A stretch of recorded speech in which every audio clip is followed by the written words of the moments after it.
Hi friends, आज के video में हम ऑपरेटिंग सिस्टम सीरीज के अंदर हम नया टॉपिक के ऊपर बात करेंगे। System call, what is program, what is process life cycle. आज के वीडियो में हम इन सारे टॉपिक्स के बारे में वन बाय वन बात करेंगे। और कुछ समय पहले हमने ऑपरेटिंग सिस्टम सीरीज के ऊपर हमने हमारे यूट्यूब चैनल के ऊपर एक सीरीज स्टार्ट की थी। उसी सीरीज के बढ़ते हुए क्रम में हम आज का वीडियो बना रहे हैं और आज के वीडियो में हम इन सारे टॉपिक्स के ऊपर बात करेंगे। इन सारे टॉपिक्स का नोट्स लिंक जो रहेगा वो डिस्क्रिप्शन में इंक्लूडेड रहेगा, आप जाके चेकआउट कर सकते हैं। खास तौर से ये सीरीज जो है हेल्पफुल रहेगी इंजीनियरिंग स्टूडेंट्स जो कि राजस्थान टेक्निकल यूनिवर्सिटी या फिर और किसी अन्य टेक्निकल यूनिवर्सिटी से हो। राजस्थान टेक्निकल यूनिवर्सिटी का जो सिलेबस है उससे करिकुलम पूरा 100% मैच करता हुआ रहेगा। एक भी टॉपिक ऊपर नीचे या टेढ़ा मेढ़ा नहीं होगा। सारे टॉपिक्स जो हैं वन बाय वन आरटीयू के अकॉर्डिंग होंगे। और स्टार्ट करते हैं आज का video. System call is a programming interface to the services. System call एक तरह का प्रोग्रामिंग इंटरफेस होता है सर्विसेज के लिए, provided by the system. System के द्वारा प्रोवाइड किया गया एक प्रोग्रामिंग इंटरफेस होता है जो कि सर्विसेज करता है, which is running high level language और असेंबली लैंग्वेज, जो कि रन करता है हाई लेवल लैंग्वेज और असेंबली लैंग्वेज को। बेसिकली सिस्टम कॉल एक तरह का एक ऐसा इंटरफेस है जो कि सर्विसेज ये प्रोवाइड करता है कि हम जो भी टास्क परफॉर्म करते हैं सिस्टम कॉल की मदद से वो रन हो रहे होते हैं हाई लेवल लैंग्वेज में और असेंबली लैंग्वेज में। अब यहाँ हाई लेवल लैंग्वेज और असेंबली लैंग्वेज से हम समझते हैं, ऑलरेडी हम पढ़ चुके हैं। Each system associate with unique number. जो हमारा जो सिस्टम होता है वो यूनिक नंबर्स के थ्रू आपस में कनेक्टेड रहता है। यहाँ हम असेंबली लैंग्वेज की बात कर रहे हैं तो हम समझ सकते हैं कि ये यूनिक नंबर से एसोसिएट करेगा। और फंक्शन मेनली जो यूज होता है फॉर द सिस्टम कॉलिंग वो मेनली 3 टास्क परफॉर्म करता है, क्रिएट, फोर्क और किल। जब भी बच्चों आरटीयू में आपसे पूछा जाएगा कि क्रिएट, फोर्क और किल के बाद आपको सिस्टम कॉल के बारे में पूछा जाएगा, शॉर्ट नोट के अंदर क्वेश्चन पूछा जा सकता है कि right A short note on system call. तो आपको सिस्टम कॉल की डेफिनेशन बतानी है, उसके बाद 2-3 मेन पॉइंट्स लिखने हैं और उसके बाद आपको एक्सप्लेन करना है कि we use 2 functions for the system calling, create, fork और किल। क्रिएट का जो होता है मेनली यूज होता है वो सिस्टम कॉल वो क्या करता है कि न्यू प्रोसेस को क्रिएट करता है। क्रिएट, फोर्क में क्या करता है, क्रिएट से चाइल्ड प्रोसेस जो होती है उसको क्रिएट करता है फोर्क। और किल में क्या करता है कि वो डिस्ट्रॉय करता है, डिलीट करता है प्रोसेस को, राइट। तो यह सिस्टम कॉल मेनली प्रोसेस के ऊपर वर्क कर रहा है। प्रोसेस वर्ड बार बार आ रहा है। अब हम फर्दर हम समझेंगे कि बेसिकली प्रोसेस क्या होता है, राइट। प्रोसेस का बार बार हम वर्ड यूज कर रहे हैं तो प्रोसेस का मेनली क्या यूज है। So students, process and program. So यहाँ पे कंप्यूटर साइंस इंजीनियरिंग के हर स्टूडेंट को इन दोनों वर्ड्स का अच्छे से मतलब पता होना वेरी कंपलसरी है, क्योंकि प्रोसेस एंड प्रोग्राम आपस में कुछ न कुछ मीनिंगफुल रखते हैं। अगर हम सिंपल वर्ड्स में समझने की कोशिश करें तो प्रोसेस एक तरह की एक्टिव एंटिटी होती है। Process is something should be triggered. Process यानी ऑलरेडी कुछ न कुछ ऑन गोइंग है। एंड प्रोग्राम एक तरह का एक हम कह सकते हैं एक something should be plan to execute and something should be step by step to perform some specific task, वो कहलाता है प्रोग्राम एक तरह की ऑनगोइंग प्लानिंग है, ये कह सकते हैं। And process should be active entity में एक्टिव वर्ड को बार बार बोल रहा हूं क्योंकि प्रोसेस वर्ल्ड में ही अपने आप कुछ एक्टिवनेस है जो कि already some kind of task perform कर रहा है जो कि हमारे सिस्टम में हो सकता है। तो ये एक ब्रीफ ओवरव्यू है, आइए देखते हैं। तो नेक्स्ट अब बारी है प्रोसेस एंड प्रोग्राम की।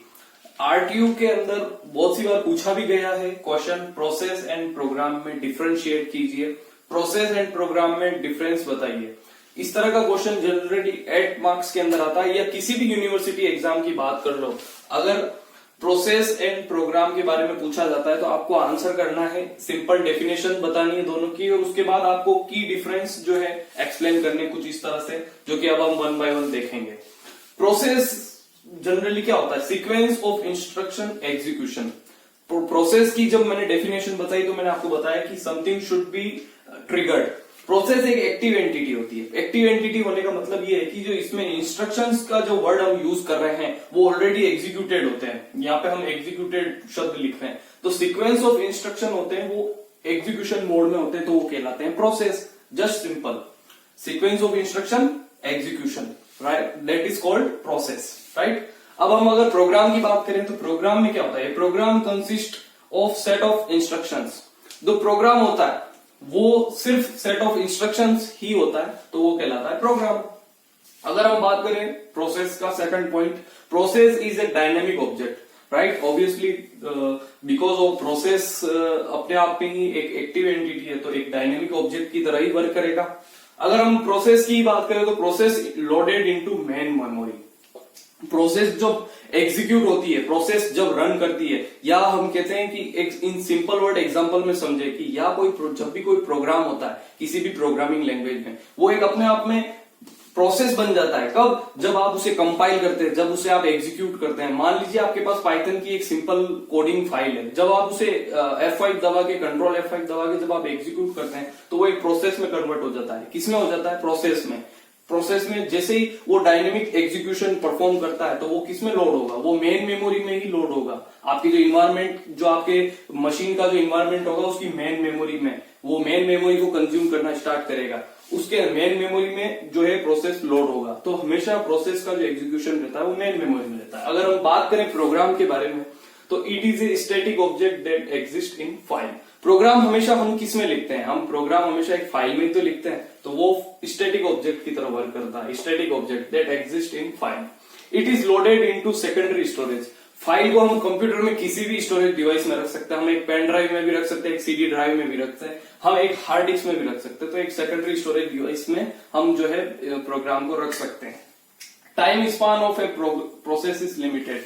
जब भी कोई प्रोसेस रन होगा तो वो कभी न कभी तो अवेट हो सकता है, या कभी न कभी बंद होने के चांस उसके होते हैं, या उसका जो प्रोसेस एग्जीक्यूशन है कभी न कभी तो स्टॉप होने या पैच होने या कोई एरर आने या बग आने का चांस होता है। तो प्रोसेस का लाइफ जो स्पान होता है या लाइफ उसका जो एग्जीक्यूशन टाइम होता है वो थोड़ा लिमिटेड होता है, जबकि प्रोग्राम का टाइम स्पान जो होता है अनलिमिटेड होता है। प्रोग्राम एक फाइल में ही तो पड़ा है तो वो उसका एक टाइम स्पान जो है लिमिटेड है as compare to process. Process is an active entity and program is an passive entity.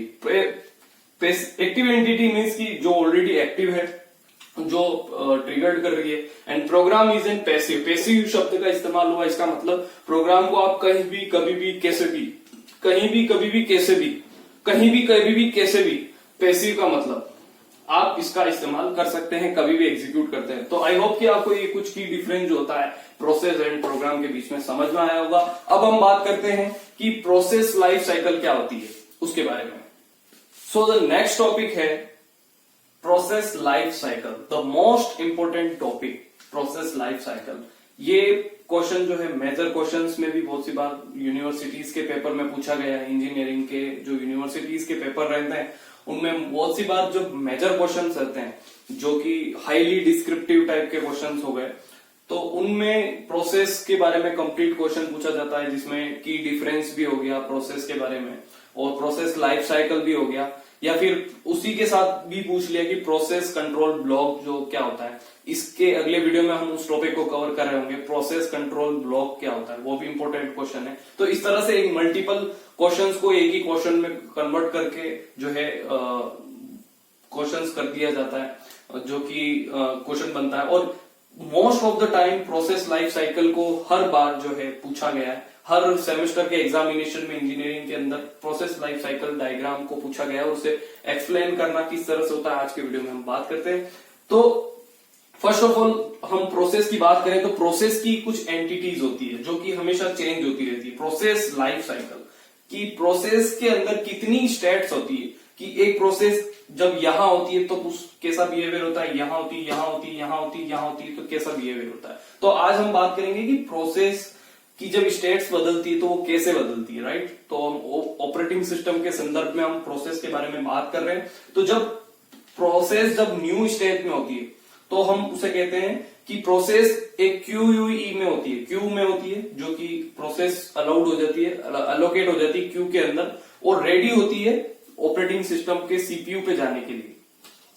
जब प्रोसेस न्यू स्टेट में होती है तब वो एक क्यू में ऐड कर दी जाती है जो कि जाने वाली है पास में सीपीयू के पास में। यहाँ पे हम इस तरह से समझ सकते हैं। आप डायग्राम में देख पा रहे होंगे कि न्यू के बाद वो जाएगा रेडी में, रेडी के बाद जाएगा रनिंग में। अगर रनिंग में कोई इंटरप्ट आ जाता है, इनपुट आउटपुट या फिर कोई फेलियर आ जाता है रिसोर्स के अंदर, तो वो वापस से वेटिंग स्टेट में जाता है और फिर से वापस रेडी में जाता है और सीपीयू फिर अलोकेट होता है और फिर रनिंग में जाता है और टास्क कंप्लीट होने के बाद वो एग्जिट कर जाता है। Just it, that's it. बहुत सिंपल वे में हमने समझा और हमें सिंपल ही रखना है इस चीज को। बहुत सारे कॉम्प्लेक्स डायग्राम भी आपको दिख जाएंगे बुक्स वगैरह में, पर हमें सिंपल हमें बिहेवियर को समझना है। एक प्रोसेस का जो बिहेवियर होता है, सिंपल से सिंपल क्या हो सकता है कि वो एक न्यू है, फर्स्ट ऑफ ऑल वो रेडी है अलोकेट होने के लिए, फिर वो जाएगी, रेडी हो गई तो उसको सीपीयू शेड्यूलर जो होता है, आने वाले वीडियोस में हम सीपीयू शेड्यूलिंग एल्गोरिथम्स को भी सिंपल से सिंपल वे में समझने की कोशिश करेंगे कि सीपीयू शेड्यूलिंग एल्गोरिथम जो होती है वो प्रोसेस को किस तरह से शेड्यूल करती है एग्जीक्यूट होने के लिए। तो वो स्टेट में जब हमारी प्रोसेस रेडी होती है तो वो सीपीयू शेड्यूलर के पास होती है। सीपीयू शेड्यूलर जो होता है वो क्या करता है कि उसको रन होने से पहले शेड्यूल कर देता है कि कौन सी प्रोसेस कब एग्जीक्यूट होगी और कौन सी बाद में। तो वो 1 by 1 एग्जीक्यूशन जो है स्टार्ट करता है, सीपीयू अलोकेट करता है रनिंग करने के लिए। देन प्रोसेस रन होती है, अगर उनमें कोई फेलियर आ जाता है तो वो फिर से रेडी स्टेट में जाती है। रेडी स्टेट वो स्टेट होती है जाके हमारे शेड्यूलर के पास सारी प्रोसेस की लिस्ट रहती है, राइट। और न्यू स्टेट वो होती है जहां पे हम हमारे एक क्यू में हम सारी प्रोसेस को ऐड करके रखते हैं। तो हमें इस पूरी प्रोसेस से आसानी से हमें समझ में आ रहा है कि एक सबसे पहले एक प्रोसेस आई, क्यू में आई, फिर उसके बाद हमने उसे रेडी में भेजा शेड्यूलर के पास। शेड्यूलर क्या करेगा, 1 by 1 सारे एग्जीक्यूशन परफॉर्म करवाएगा और देन अगर कोई दिक्कत आती है तो वो फिर से वो इस लाइफ साइकिल में बना रहेगा, देन कंप्लीट होने के बाद टर्मिनेटेड।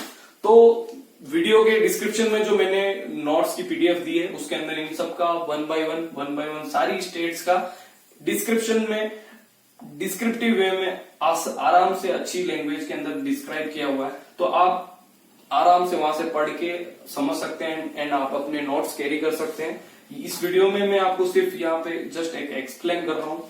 आई होप कि आपको समझ आया होगा कि क्या प्रोसेस होती है और क्या प्रोग्राम होता है, किस तरह से दोनों वर्क करते हैं, क्या सिस्टम कॉल होता है, सिस्टम कॉल कितने टाइप्स के होते हैं मेनली। तो इस तरह के क्वेश्चन आते हैं, हमें जस्ट सिंपल एक्सप्लेन करना होता है। इंजीनियरिंग के राजस्थान टेक्निकल यूनिवर्सिटी के 5th सेमेस्टर में ऑपरेटिंग सिस्टम जो है वो दिया है और हम अभी फर्स्ट चैप्टर के अंदर जो है चल रहे हैं और डिस्क्रिप्शन में लिंक दिया हुआ है नोट्स का, just watch it and see you next time. So guys, I hope आपको वीडियो पसंद आया होगा। वीडियो में समझाए गए टॉपिक्स आपको समझ आए होंगे। अगर वीडियो पसंद आए तो इसे लाइक कीजिए, शेयर कीजिए, चैनल को सब्सक्राइब कीजिए और जिन लोगों को भी, जिन स्टूडेंट्स के लिए भी ये वीडियो हेल्पफुल रहा है, नोट्स हेल्पफुल रहे, उन स्टूडेंट्स को उन ग्रुप्स में, आपके कॉलेज ग्रुप्स में, आपके जो भी रिलेटेड ग्रुप्स हैं उन सब में आप इस वीडियो को शेयर कर सकते हैं ताकि ज्यादा से ज्यादा लोगों को ये नोट्स का बेनिफिट फ्री में मिल सके।